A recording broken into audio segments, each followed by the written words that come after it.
പൊൻകുഴി ശ്രീരാമക്ഷേത്രം. അമ്പലത്തിന് ചുറ്റും പച്ചപ്പ്. കണ്ണിന് നല്ല രീതിയിൽ തന്നെ കുളിർമ തരുന്ന ക്ഷേത്രം.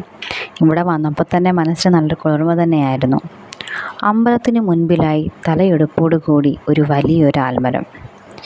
ഇനി ഈ അമ്പലത്തിനെക്കുറിച്ച് പറയുവാണെങ്കിൽ, സുൽത്താൻ ബത്തേരി മൈസൂർ റോഡിൽ സ്ഥിതി ചെയ്യുന്ന പൊൻകുഴി ശ്രീരാമക്ഷേത്രം ഇന്ത്യൻ ഇതിഹാസ രാമായണവുമായി അടുത്ത് ബന്ധപ്പെട്ടിരിക്കുന്നു.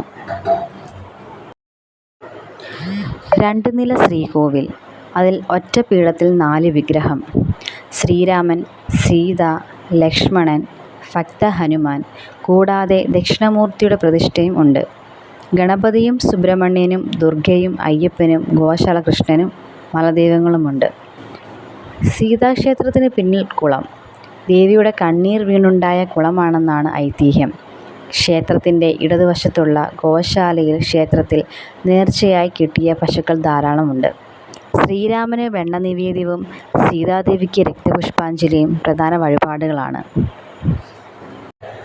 ഗണപതിക്ക് കർഗമാല, സുബ്രഹ്മണ്യന് പഞ്ചാമൃതം, ദുർഗാദേവിക്ക് പട്ടുചാർത്തൽ, അയ്യപ്പന് നീരാഞ്ജനം, ഗോശാല കൃഷ്ണന് സഹസ്രനാമാർച്ചന, ഹനുമാന് വെറ്റിലമാല, ദക്ഷിണമൂർത്തിക്ക് കൂവളമാലയും.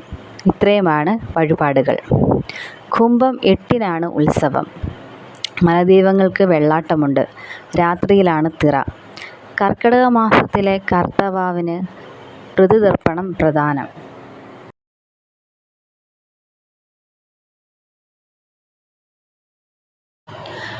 ടൈൽ പാകിയ മേൽക്കൂരയുള്ള പരമ്പരാഗത കേരളീയ വാസ്തുവിദ്യയാണ് ക്ഷേത്ര നിർമ്മാണം പിന്തുടരുന്നത്.